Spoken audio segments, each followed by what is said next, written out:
अच्छा अच्छा आरुपवा सलोना निरे खेला 10 दे के मिस लो 20 दे के किस लो देखी बच्चा के 50 में पाएगा कि गजरा के धारे का देखेला आरुपवा सलोना निरे खेला कि हमारे ना दुनिया तो हर दिल धाड़े का वाता ई का बनवा दिल बनावा दिल बनावा तो दिल कैसे बनता दिल कि हमारे ना दुनिया तो हर दिल धाड़े का वाता ऐसे ना दिल बनेला दिल ऐसे बनेला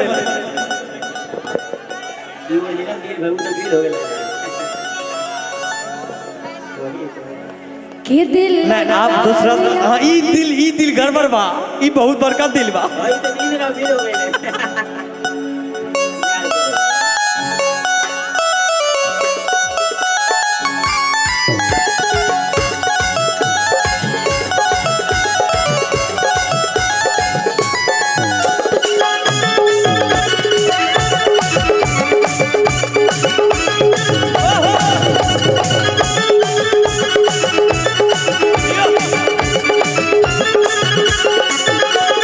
गजरा के धार का देखेला अच्छा रुपवा सलोना निरे खेला ओहो गजरा के धार का देखेला रुपवा सलोना निरे खेला हो हमारे ना दुनिया तो हर दिल धारे का वाता हो हमारे ना दुनिया तो हर दिल धारे का वाता सुनो लेकिन तुम व्हाइट कलर के ड्रेस में लियो नहीं आवा कि तोहर रेड कलर के घघरा गोरी पागल बना तोहर रेड कलर के घघरा गोरी पागल बना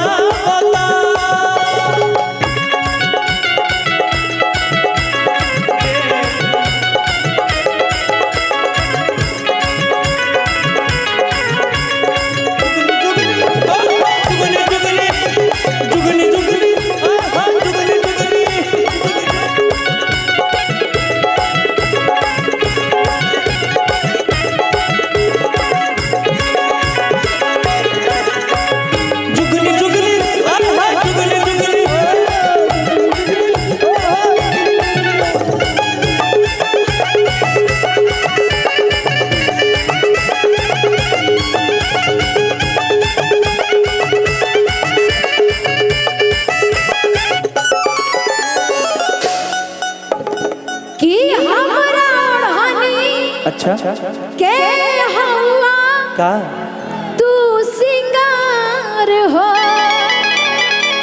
दिल न लागे हमरो धर के बार बार हो कि हमरा ओढ़नी के हवा तू सिंगार हो दिल न हमरो लागे धर के बार बार हो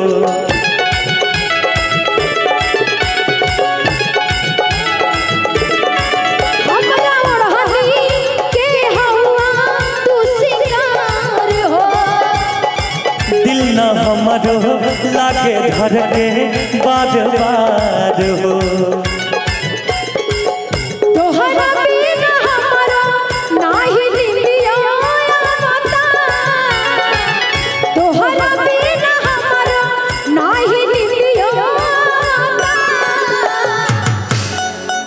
तोहर रेड कलर के घघरा गोरी पागल बना तोहर रेड कलर के घघरा गोरी पागल बना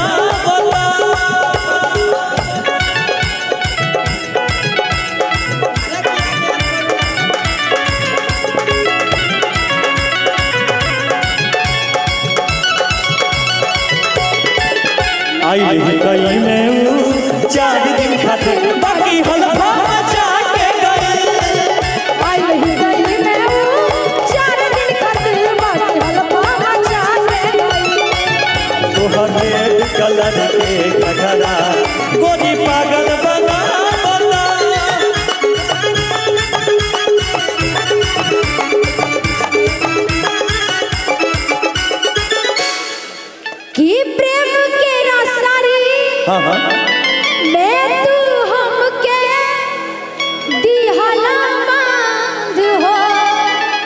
बन गईलू तू शिवेश के अरमान हो। प्रेम के रसरी में तू हमके लिहला बांध हो। बन गईलू तू शिवेश के अरमान हो।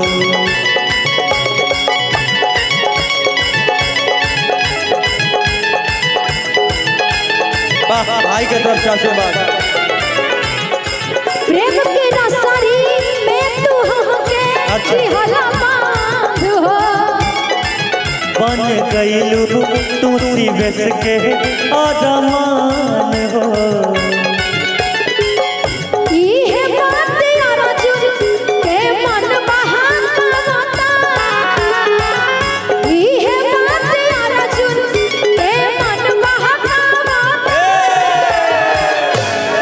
देखिए यह गाना लिखल बा अर्जुन शर्मा जी के, जिनकर गाना रहे हिट रहे इससे पहले कि एक एक गो दिल मंगा भैया 1000 बा। हाँ यह गाना रहे हिट उनकर।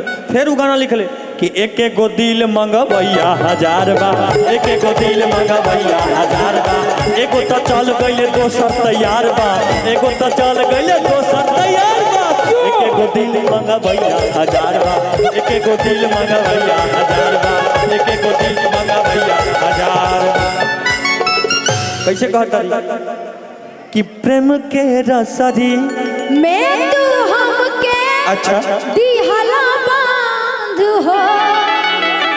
बन गईलू तू शिवेश के अरमान हो। लेकिन एक बात, एगो पवन सिंह जी के कल या परसों में गाना बता पुदीना 2.0, इसमें भी शिल्पी राज जी गाई हैं। वाकई में भोजपुरी की सबसे हसीन, बहुत बढ़िया, बहुत गजब की आवाज़ उनकी शिल्पी राज जी की उन्होंने गाया है। और फिर से हमारे गाने में भी वही उन्होंने ही गाया था, रेड कलर के घगरा गोरी पागल बना बता। हाँ शिल्पी राज जी गाई हैं वो गाना। हाँ सब वही गाई हैं। एगो आज अंतरा सिंह प्रियंका जी का भी गाना हमारे साथ आया था कि पियाबा ऊपर रहेला हम तो नीचे रहेली, पियाबा ऊपर रहेला। वो गाना सुनावल जाई, लेकिन अंतरा सिंह प्रियंका जी के साथ। तब का कहतरी की है बात अर्जुन के मन बहकावता। तोहर रेड कलर के घघरा गोरी पागल बनावता। तोहर रेड कलर के घघरा गोरी पागल बनावता। गजरा के धार का देखेला। अच्छा सलोना निरेखेला। गजरा के धार का देखेला। रूपमा सलोना निरेखेला। हो हमर नथुनिया तोहर दिल धारे कावता। हो हमर नथुनिया तोहर दिल धारे कावता। तोहर रेड कलर के घघरा गोरी पागल बनावता। तोहर रेड कलर के घघरा गोरी पागल बनावता। तोहर रेड कलर के घघरा गोरी पागल बनावता।